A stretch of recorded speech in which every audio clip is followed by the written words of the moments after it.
ये बात की जा रही है सुप्रीम कोर्ट का डिसीजन था 1997।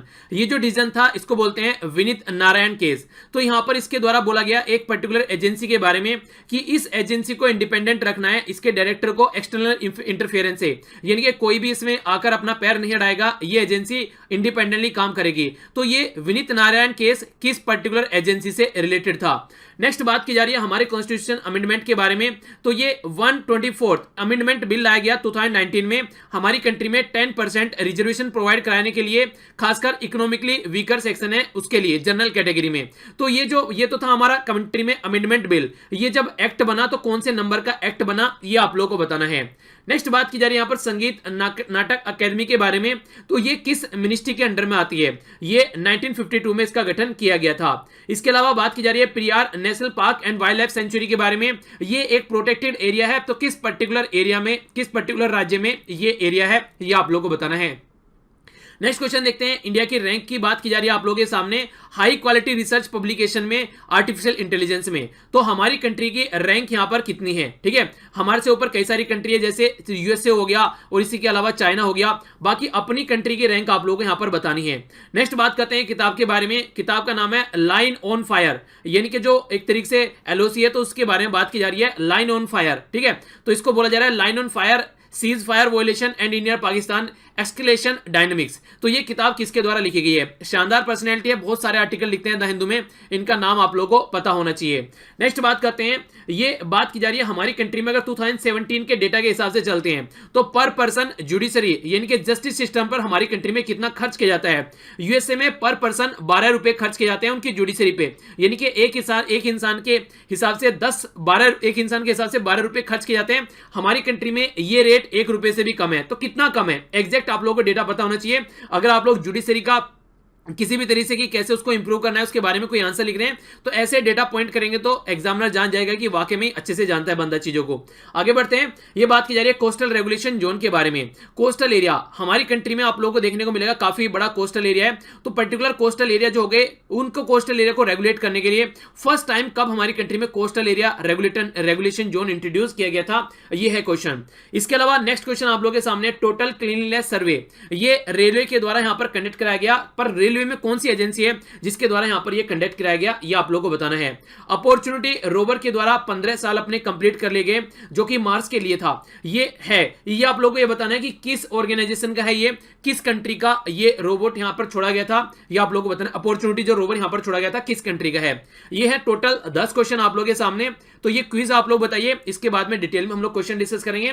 और ये भी क्वेश्चन काफी इंपॉर्टेंट है, या तो आप लोग क्वेश्चन की फॉर्म में या फिर स्टेटमेंट की फॉर्म में किसी भी क्वेश्चन में मिल सकते हैं। और बिना ऑप्शन के भी आप लोगों की प्रैक्टिस हो रही है, इससे आप लोग और कंफर्टेबल एग्जाम में फील करेंगे। आंसर देख लेते हैं एक बार। विनीत नारायण केस यहां पर डायरेक्ट था 1997 में, बताया गया था सीबीआई को इंडिपेंडेंट रहने दो, किसी के पिंजरे का तोता उसको मत बनाओ। हर गवर्नमेंट आकर उसको तोते का पिंजरे का तोता बना लेती है, इसकी वजह से काफी प्रॉब्लम यहां पर फेस करनी पड़ती है। 124th कॉन्स्टिट्यूशन अमेंडमेंट बिल है और यहां पर 103 कॉन्स्टिट्यूशन अमेंडमेंट एक्ट है। आप लोगों को पता है कई सारे बिल बनाए जाते हैं पर लेकिन पास नहीं होते हैं, तो इस तरीके से यहां पर यह नंबर हमेशा ज्यादा देखने को मिलेगा। अगर कभी अपोजिट होता है तो समझ जाना कि कुछ ना कुछ गड़बड़ की गई है। तो कॉन्स्टिट्यूशन अमेंडमेंट नंबर हमेशा लोअर रहेगा, याद रखना। 103 यहां पर कॉन्स्टिट्यूशन अमेंडमेंट एक्ट बन गया है, ये 103वां था यहां पर, और इसको अभी सुप्रीम कोर्ट एनालाइज करेगा कि क्या ये सही है या गलत है, वो आगे देखेंगे। संगीत नाटक अकेदमी अवार्ड जो दिए जाते हैं ये मिनिस्ट्री ऑफ कल्चर के अंडर में आता है, ये 1952 में हमारी कंट्री में इसको बनाया गया था।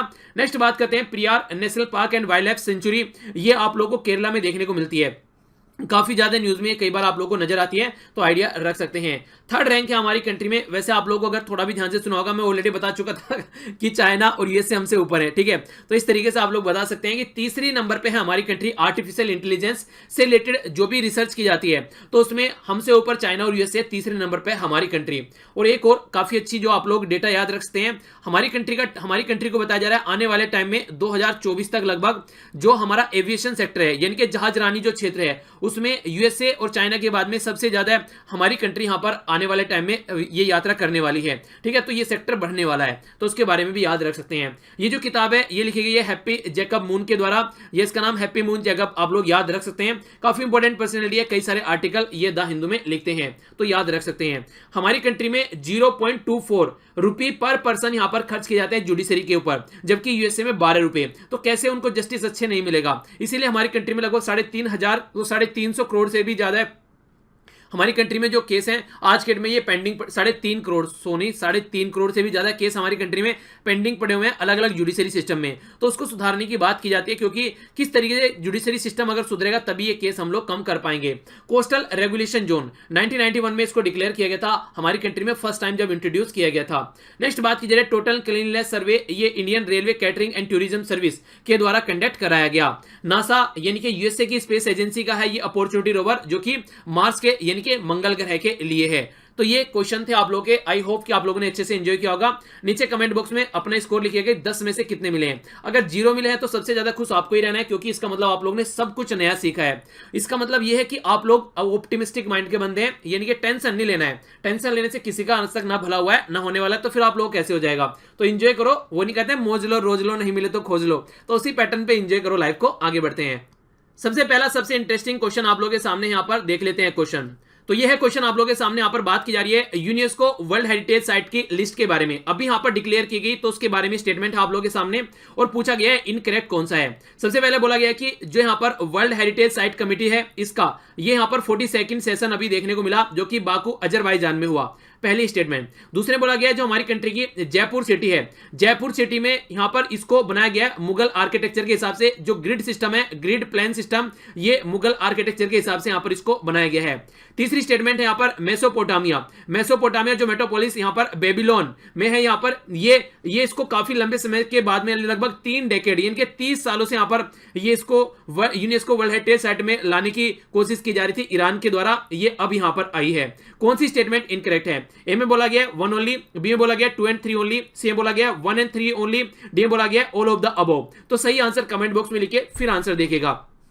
यहां पर सही आंसर है इसका डी, यानी कि सारी स्टेटमेंट इनकरेक्ट है। रीजन क्या है? ये जो सेशन है ये 42nd नहीं है, ये 43rd सेशन है, पहली स्टेटमेंट। दूसरा जो यहां पर बोला गया है ये जो ग्रिड प्लान सिस्टम यहां पर फोकस किया जा रहा है, ये मुगल आर्किटेक्चर का नहीं है, ये वैदिक टाइम का है हमारी कंट्री में। जो वेद आप लोगों ने सुना ना, 4 वेद, ऋग्वेद, यजुर्वेद, सामवेद, अथर्ववेद, तो वैदिक टाइम पे यहां पर जो आर्किटेक्चर है उसके बेस पर यहां पर इसको बनाया गया है, उससे वहां से बेसिकली इसकी इंटरप्रिटेशन ली गई है।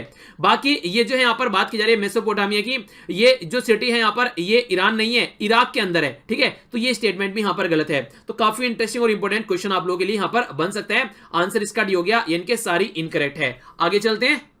नेक्स्ट क्वेश्चन आप लोगों के सामने यहां पर बात कर रहा है आर्टिफिशियल इंटेलिजेंस के थ्रू रिसर्चर के द्वारा डेवलप किया गया है एक टूल। ये जो टूल है यहां पर आसानी से आइडेंटिफाई कर सकता है, इमेज ले सकता है, कलर जो गैलेक्सी है उसकी। तो ये इसके बारे में बात की जा रही है, ठीक है। यहां पर ये बिल्कुल बात की नेक्स्ट जो बात की जा रही है यहां पर ये DEEPCEE ये जो मॉडल है ये यहां पर काम कर रहा है, जो कि बिल्कुल ऐसे काम करता है जैसे हमारे माइंड में ना न्यूरल नेटवर्क होता है। यानी कि आप लोगों को अगर कोई बात बताई जाए तो लंबे समय तक याद रखनी है, तो आप लोग उसको रिवाइज कीजिएंगे तो हमारे न्यूरल नेटवर्क का कनेक्शन बनने लगता है। तो उसके बेस पर बिल्कुल उसके डिजाइन की ये इमेज यहां पर ले रहा है, बिल्कुल उसी के तरीके से ये यहां पर इसको जो ह्यूमन ब्रेन काम करता है उसी तरीके से इसको रिकॉग्नाइज कर रहा है। ये है दूसरी स्टेटमेंट। तो कौन सा आंसर करेक्ट है ये आप लोगों को बताना है। ए में बोला गया 1 ओनली, बी में बोला गया 2 ओनली, सी में बोला गया बोथ, डी में बोला गया नन। तो सही आंसर कमेंट बॉक्स में बताइए, फिर आंसर देखेगा। सही आंसर है इसका वैसे बेसिकली सी, यानी कि दोनों स्टेटमेंट करेक्ट है। समझ लेते हैं। आर्टिफिशियल इंटेलिजेंस पावर्ड यहां पर ये टूल बनाया गया एक तरीके से, ये ट्रेन है लुक करने के लिए गैलेक्सी को बिल्कुल ऐसे जैसे इंसान उसको देखते हैं। तो उसी के बेस पर बिल्कुल इमेज यहां पर तैयार करेगा, जिसको डीप CEE बोला गया। इसका मतलब क्या है? इसका मतलब deep learning for Galaxy cluster extraction and evolution, ठीक है। तो ये इसकी फुल फॉर्म है, जो कि आप लोगों को पता होनी चाहिए। ये न्यूरल नेटवर्क के ऊपर वर्क कर रहा है, जिस तरीके से हमारा माइंड वर्क करता है उसी तरीके से यहां पर ये बिल्कुल वर्क कर रहा है, बिल्कुल ये जो टूल है, ताकि यहां पर गैलेक्सी की जो इमेज है पैटर्न उसको समझा जा सके, अंडरस्टैंड किया जा सके। तो दोनों ही स्टेटमेंट यहां पर करेक्ट हैं। आंसर सी हो गया। आगे बढ़ते हैं। नेक्स्ट जो क्वेश्चन है यहां पर ये बात कर रहा है सी काउ के बारे में। ये पिक्चर आप लोगों के सामने है। यहां पर बोला गया है कि सेकंड ऑर्फन बेबी डोगोंग, ये जो यहां पर सेकंड ऑर्फन यानी कि अनाथ बच्चे यहां पर मिला है, ये किसका? सी काउ का। और कहां पर मिला है ये सदन जापान बीच पर देखने को मिला है, यानी कि जापान के सदन में यहां पर जो एरिया है वहां पर ये देखने को मिला है। इसका नाम रखा गया जमील। जमील का मतलब होता है, अगर आप लोग देखेंगे, ये सुंदर समुद्र राजकुमार यानी कि हैंडसम सी प्रिंस। तो ये इसकी स्टेटमेंट है। कौन सी स्टेटमेंट करेक्ट है ये बताना है। ए में बोला गया वन ओनली, बी में बोला गया टू ओनली, सी में बोला गया बोथ, डी में बोला गया नन। तो सही आंसर कमेंट बॉक्स में बताइए, फिर इसका आंसर देखिएगा। सही जो आंसर है इसका यहाँ पर ये है बी, यानी कि ये यहाँ पर जापान में नहीं है, ये थाईलैंड वाले एरिया में देखने को मिला है, जो कि यहाँ पर थाईलैंड का जो सदर्न एरिया है वहां पर इसकी बात की जा रही है। और इसी के बारे में अगर आप लोग देखेंगे, थाईलैंड के सदर्न में लगभग 250 मेमल ऐसे हैं जिनको वनरेबल कैटेगरी में क्लासिफाइड यहाँ पर किया गया है। तो ये सैटरडे में अभी यहाँ पर देखने को मिला, तो इसके बारे में आइडिया रख सकते हैं। वैसे हिंदू न्यूज़पेपर में भी हम लोगों ने इसके बारे में डिस्कस किया था, अगर आप लोग को याद होगा तो। आगे बढ़ता हूं, आंसर बी हो गया। नेक्स्ट क्वेश्चन आप लोगों के सामने यहाँ पर बात कर रहे हैं वेब वंडर वुमेन के बारे में। तो ये अभी कैंपेन लॉन्च किया गया था हमारी कंट्री में, तो ये किससे रिलेटेड है, ये क्वेश्चन है आप लोगों के सामने। पहला बोला जा रहा है कि जो वुमेन का अचीवमेंट यहाँ पर रिकॉग्नाइज किया जा रहा है स्टार्टअप के फील्ड में, यानी कि नया बिजनेस के फील्ड में। दूसरा बोला गया है कि यहाँ पर वुमेन को रिकॉग्नाइज किया जा रहा है गांव में, खासकर एज ए किसान के तौर पर उनको रिकॉग्नाइज किया जा रहा है। तीसरा बोला गया यहाँ पर जो सेलिब्रेट किया जा रहा है एक तरीके से जो वुमेन के द्वारा इंपैक्ट किया जाता है सोशल मीडिया पर, यानी कि सोशल मीडिया के थ्रू सोसाइटी पर जो इंपैक्ट पड़ा है, यानी कि सोसाइटी पर जो इंपैक्ट डाला गया है सोशल मीडिया के थ्रू, उसको यहाँ पर रिकॉग्नाइज किया जाता है। ये एफर्ट है डॉक्टर वुमेन, खासकर जो गांव वाले एरिया में सर्व करती है, उसके लिए एक कैंपेन है। तो सही स्टेटमेंट आप लोग नीचे कमेंट बॉक्स में बताइए। सही स्टेटमेंट का जो इसका आंसर है ये है सी। ये जो कैंपेन लॉन्च किया गया था, किस तरीके से जो वुमेन है वो आज के डेट में एज ए लीडर बनकर आ रही है और सोशल मीडिया के थ्रू सोसाइटी पर एक पॉजिटिव इंपैक्ट डाल रही है, यानी कि सोसाइटी को सुधारने की कोशिश कर रही है। और इंटरेस्टिंग क्वेश्चन एक और बन सकता है यहाँ से, किसके साथ में मिलकर ये लॉन्च किया गया था। तो ये ट्विटर के साथ में मिलकर हमारी कंट्री की ministry of women and child development के द्वारा ट्विटर के साथ में मिलकर यहां पर लॉन्च किया गया था। और एक है एनजीओ ब्रेक थ्रू, ठीक है। तो इनके नाम आप लोग याद रखते हैं, डायरेक्ट क्वेश्चन आप लोगों से पूछा जा सकता है। बेसिक ये किस तरीके से एनकरेज किया जा सकता है, इस तरीके की बातें बताकर और ज्यादा जनता यहां पर ये काम करने लगे, सोसाइटी को सुधारने लगे। तो देखिए सब अगर इस जोन में आ जाएंगे तो जल्दी ही देखते हमारी सोसाइटी बड़ी ही जल्दी एक अच्छी सोसाइटी बन जाएगी। तो ये इसका आंसर यहां पर सी हो गया। तो याद रखिएगा कैंपेन के बारे में। आगे चलते हैं। नेक्स्ट क्वेश्चन आप लोगों के सामने है, ये यूपीएससी 2017 में क्वेश्चन पूछा जा चुका है जीका वायरस के बारे में। तो कौन सी स्टेटमेंट करेक्ट है ये आप लोगों को बताना है। बोला जा रहा है कि ट्रॉपिकल रीजन में जीका वायरस की जो डिसीज है ये ट्रांसमिट होती है सेम मॉस्किटो यहाँ पर जीका वायरस जो यहाँ पर डेंगी, यानी कि जो डेंगी को ट्रांसफर करता है वही जीका वायरस को ट्रांसफर करता है। सेम टाइप का मॉस्किटो यानी कि मच्छर ये रोग फैलाता है, यानी कि जो मच्छर प्राणी है वो हरामी पीस है, वो दोनों काम एक ही मच्छर करता है ये, ठीक है।